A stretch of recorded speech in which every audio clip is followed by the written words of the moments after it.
qu'est-ce qui est regardé? La première des choses, ce qui va être regardé, c'est notre montée défensive.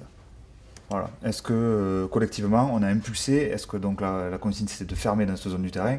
Impulser, fermer, et est-ce que d'un ruck à l'autre, on a gagné la ligne d'avantage? Ça, c'est sur la perf collective.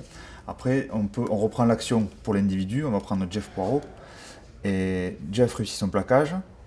Ok. Si on le reprend dans le détail, donc la première chose, c'est que Jefferson, il arrête le joueur et le ballon.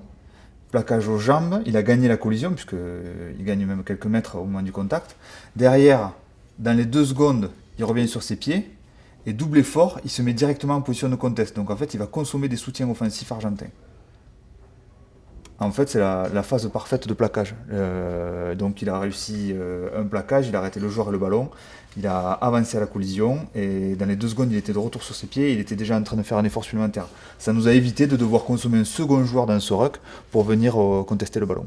En gros, au parti du coup de sifflet final, on a une dizaine d'heures pour faire l'analyse du match et produire tous les rapports, toutes les synthèses aux entraîneurs, même à l'équipe en général.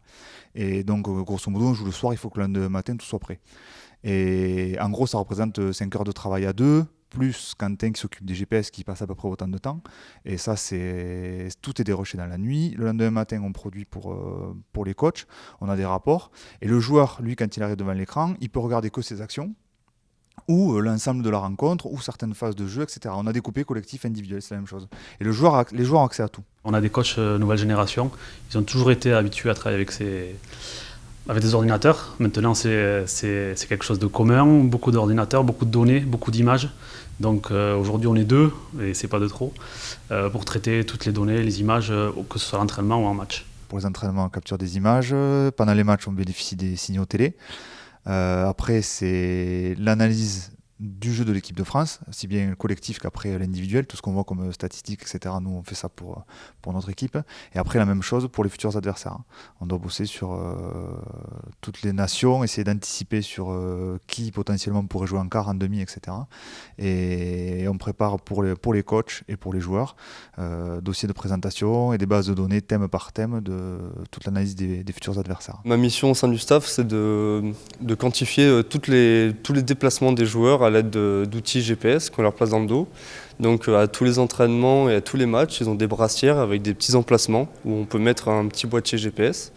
Et à partir de là, on a toutes leurs données de déplacement, de vitesse, d'accélération. On peut quantifier les chocs, on peut faire des liens avec la vidéo. Et en fait, l'objectif, c'est d'avoir une charge de travail sur toutes les semaines, sur l'ensemble de la compétition, pour faire des retours au club, faire des retours au coach, faire des retours aux joueurs, aux prépas physiques. Et on a des liens par rapport à certaines tâches, par exemple les replacements du 5 de devant, quand ils vont être dans un ruck et qu'ils vont se replacer sur leur ligne de défense ou leur ligne offensive, là on va voir la vitesse à laquelle ils vont. Et pour ça, on a besoin des outils GPS, et ça c'est en lien avec la vidéo. Et il y a beaucoup de paramètres comme ça qui peuvent être liés à la vidéo et au GPS.